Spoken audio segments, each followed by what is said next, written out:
All eyes were on one game with potentially huge stakes in the final round of the 2022 FIDE Candidates.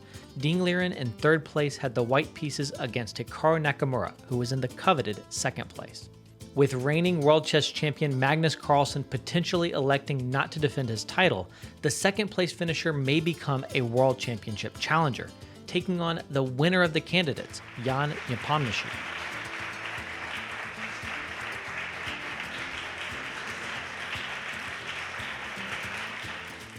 Ding needed a win to pass Hikaru, who would otherwise be uncatchable, holding on to the second place spot.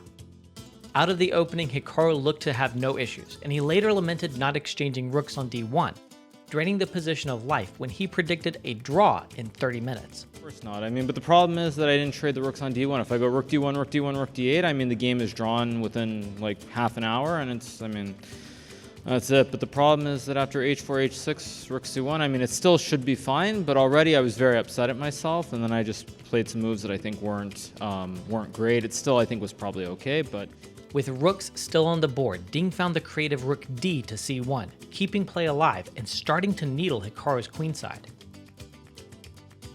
Hikaru defended accurately, holding the balance, but the decisions became steadily more difficult, and finally, needing to find another exchange of rooks with 35 rook to d8, Hikaru slipped, and Ding's pieces began to take over the board. Instead of putting the rook to d8, offering a rook exchange, Hikaru plays bishop d8, and the computer is not happy.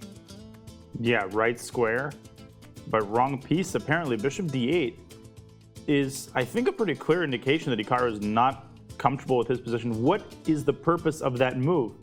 Only one more opportunity for salvation presented itself. 38 f3 would have held the balance due to a beautiful checkmating trick. Ding plays e4. Allowing f3. Oh, to cement the pawns in place. Keep them away from each other. F3 is a really nice move. It's not easy to dislodge this knight because the knight isn't just protecting f3. It can go over to c4 and boop. That might be what Hikaru missed. Boop. Back rank checkmate.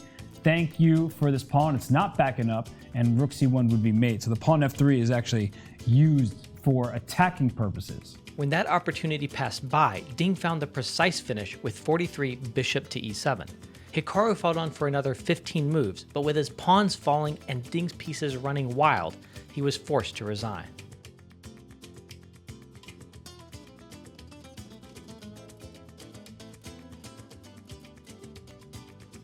Ding Liren now waits in the wings for Magnus to decide if he will defend his title. FIDE Director General Emil Sutovsky asserted today that they expect a decision around July 20th, International Chess Day. We haven't set a formal deadline, but let's say, I would say July 20, which is also an International Chess Day, is about a time when we'll have a decision.